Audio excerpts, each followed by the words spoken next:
गरुड़ पुराण का पहला अध्याय। प्राचीन समय की बात है कि नैमिषारण्य क्षेत्र में शौनक आदि ऋषियों ने अनेक महर्षियों के साथ 7000 वर्ष पर्याप्त चलने वाले यज्ञ को प्रारंभ किया था, जिससे उन्हें स्वर्ग की प्राप्ति हो सके। नमस्कार दोस्तों, आप सभी का हमारे चैनल पर स्वागत है। ऐसी और वीडियो देखने के लिए चैनल को सब्सक्राइब और वीडियो को लाइक करें। उस क्षेत्र में सूत जी पधारे तब ऋषियों ने उनका बहुत आदर सत्कार किया, क्योंकि सूत जी पौराणिक कथा कहने में सिद्धहस्त थे और उन्होंने विभिन्न रूपों से अनुभव प्राप्त किया हुआ था।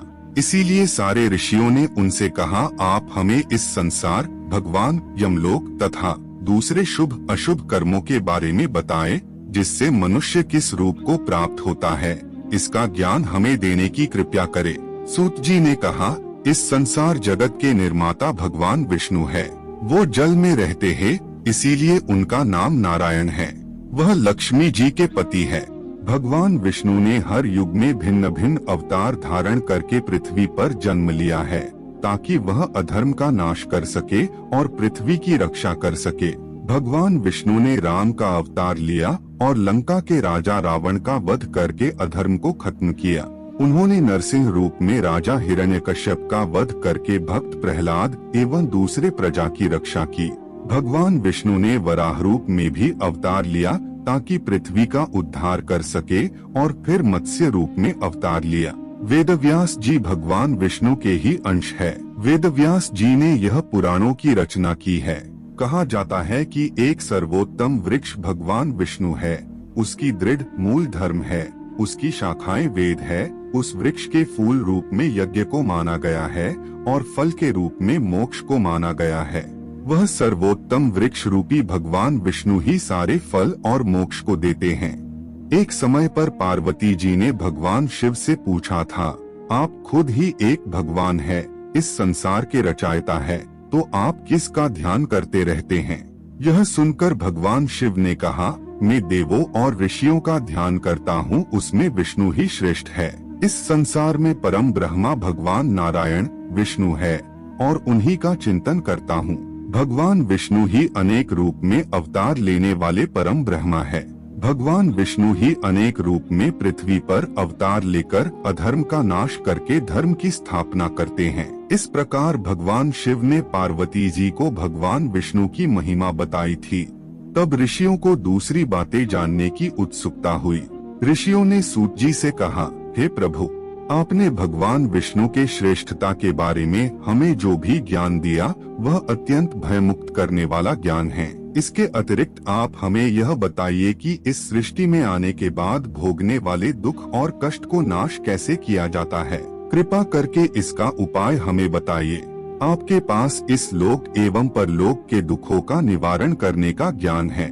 हम यह जानना चाहते ही है कि यमराज के मार्ग तक पहुंचने में मनुष्य को किस प्रकार की मुसीबतों का सामना करना पड़ता है।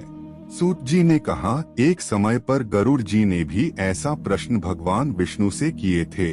उस समय भगवान ने जो भी ज्ञान दिया था वह ज्ञान में आप लोगों को दूंगा। यम का मार्ग बहुत कष्ट वाला है, किंतु आप अगर अपने कल्याण के लिए यह जानना चाहते हैं तो मैं आप लोगों को इसके बारे में बताता हूँ। गरुड़ जी ने जब भगवान विष्णु से पूछा था कि आपके नाम की आराधना करना तो अत्यंत सरल है, आपकी भक्ति करने के उपरांत भी मनुष्य नरक में क्यों जाता है? आपकी भक्ति के भिन्न भिन्न मार्ग और गतियां हैं, फिर भी मनुष्य जब आपकी भक्ति से वंचित रह जाता है तो उसे यह दुर्गम मार्ग कैसे मिलता है और इसके कष्ट क्या हो सकते हैं? पाप करने वाले पापियों की किस प्रकार दुर्गति होती है और किस रूप में उनको नरक मिलता है? आप मुझे कृपा करके बताएं। ऐसे पूछने पर भगवान विष्णु ने गरुड़ जी को कहा, हे गरुड़, मैं तुम्हें यम के मार्ग का ज्ञान देता हूँ। इसी मार्ग से पापी लोग यमलोक को प्राप्त करते हैं। इसका वर्णन अत्यंत भयानक है। जो मनुष्य उग्र स्वभाव के होते हैं, धन और मर्यादा का ज्ञान जिसमें नहीं है, जिनको संसार में मोह माया है, वो मनुष्य अपवित्र होते हैं और वही नरकलोक में जाते हैं। दानवीर मनुष्य मोक्ष को प्राप्त करते हैं और पापी लोग कष्ट पूर्वक यम की पीड़ा भोगते हुए नरक में जाते हैं। दुष्ट और पापी लोगों को इस संसार में किस प्रकार के दुख मिलते हैं, उनकी मृत्यु किस प्रकार होती है, उसका ज्ञान मैं तुम्हें देता हूँ। इस संसार में जब मनुष्य जन्म लेता ही है, तब वह अपने पूर्व जन्म के कर्मों के हिसाब से इस जन्म में शुभ अशुभ फल भोगता है। बुरे कर्मों के प्रभाव से व्यक्ति को रोग हो जाता है। परेशानियां और रोग से पीड़ित वह व्यक्ति निराश हो जाता है। व्यक्ति कितना भी बलवान हो, युवावस्था में उसके पत्नी पुत्र होने के बावजूद वह अचानक से भयभीत होने लगता है। काल उसको घेर लेता है। वृद्धा अवस्था में व्यक्ति को मृतक के समान रहना पड़ता है। घर के लोगों के द्वारा अपमानित होता है और अपमानजनक आहार लेता है। आहार लेने की शक्ति कम हो जाती है और इसकी वजह से चलने फिरने की शक्ति भी कम हो जाती है। कफ के कारण स्वर्ण नलियां चल नहीं पाती। स्वास्थ्य बिगड़ने लगता है। खटिया पे पड़ा रहता है।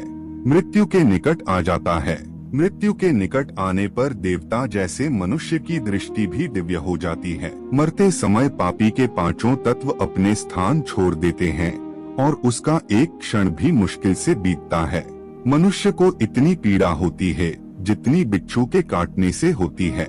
यमदूतों के भय से उसके मुंह से जाग और लार गिरने लगती है। ऐसे ही पापियों के प्राण जब निकलते हैं तब उनको यमदूत मिलते हैं। यमदूत के लाल नेत्र होते हैं और मुख भयानक होता है। उस समय यमदूत अत्यंत क्रोधित होते हैं और उनके हाथ में पाश और दंड होता है और वह दांत को पिसते हैं। उनके मुख काले और नख विशाल होते हैं। उनको देखकर प्राणी भयभीत होकर मलमूत्र का त्याग करने लगता है।